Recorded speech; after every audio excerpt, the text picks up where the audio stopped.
ಸಿದ್ದರಾಮಯ್ಯ ಅವರನ್ನ ಮುಖ್ಯಮಂತ್ರಿ ಮಾಡಿದ್ದು ಹೈಕಮಾಂಡ್. ಅವರು ಎಷ್ಟು ದಿನ ಮುಖ್ಯಮಂತ್ರಿಯಾಗಿ ಇರುವಂತೆ ಹೇಳ್ತಾರೆ, ಅಲ್ಲಿವರೆಗೆ ಸಿದ್ದರಾಮಯ್ಯನವರೇ ಮುಖ್ಯಮಂತ್ರಿಯಾಗಿ ಇರ್ತಾರೆ ಅಂತ ಗೃಹ ಸಚಿವ ಡಾಕ್ಟರ್ ಜಿ ಪರಮೇಶ್ವರ್ ಹೇಳಿದ್ದಾರೆ.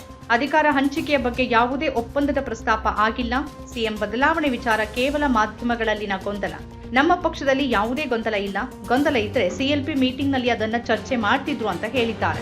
40 ರಿಂದ 50 ಮಂದಿ ನಮ್ಮಂತಹ ಯುವ ಶಾಸಕರು ಡಿಕೆ ಶಿವಕುಮಾರ್ ಏನೇ ಹೇಳಿದ್ರು ತ್ಯಾಗ ಮಾಡೋಕೆ ಸಿದ್ಧರಾಗಿದ್ದೇವೆ ಅಂತ ಚನ್ನಗಿರಿ ಶಾಸಕ ಬಸವರಾಜ ಶಿವಗಂಗಾ ಹೇಳಿದ್ದಾರೆ. ಶನಿವಾರ ಸುದ್ದಿಗಾರರೊಂದಿಗೆ ಮಾತಾಡಿದ ಅವರು, ಅಧಿಕಾರ ಹಂಚಿಕೆಯಾಗಿರುವ ಕುರಿತು ನನಗೆ ಮಾಹಿತಿ ಇದೆ.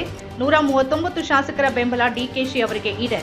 ಅವರು ಪ್ರಾಣ ಕೇಳಿದ್ರೂ ಕೊಡೋದಕ್ಕೆ ತಯಾರಿದ್ದೇವೆ ಅಂತ ಹೇಳಿದ್ದಾರೆ. ಮುಂದ್ರಾದಲ್ಲಿ ಅದಾನಿ ಕಂಪನಿಗೆ ಮಂಜೂರು ಮಾಡಲಾಗಿದ್ದ 108 ಹೆಕ್ಟೇರ್ ಹುಲ್ಲುಗಾವಲು ಪ್ರದೇಶವನ್ನು ಹಿಂಪಡೆಯುವಂತೆ ಗುಜರಾತ್ ಹೈಕೋರ್ಟ್ ನೀಡಿದ್ದ ಆದೇಶವನ್ನು ಇತ್ತೀಚೆಗೆ ಸುಪ್ರೀಂ ಕೋರ್ಟ್ ವಜಾಗೊಳಿಸಿದೆ. ವಾದ ಮಂಡಿಸುವ ಅವಕಾಶ ನೀಡದೆ ಆದೇಶ ಹೊರಡಿಸಿರೋದ್ರಿಂದ ಮಂಜೂರಾತಿ ಪ್ರಕ್ರಿಯೆ ಅಸ್ಥಿರವಾಗಿದೆ ಅಂತ ಅಭಿಪ್ರಾಯಪಟ್ಟ ನ್ಯಾಯಮೂರ್ತಿ ಮಹೇಶ್ವರಿ ಮತ್ತು ನ್ಯಾಯಮೂರ್ತಿ ಅತುಲ್ ಚಂದೂರ್ಕರ್ ಅವರನ್ನ ಒಳಗೊಂಡ ನ್ಯಾಯಪೀಠ ಗುಜರಾತ್ ಹೈಕೋರ್ಟ್ ಆದೇಶವನ್ನು ಬದಿಗಿರಿಸಿತು.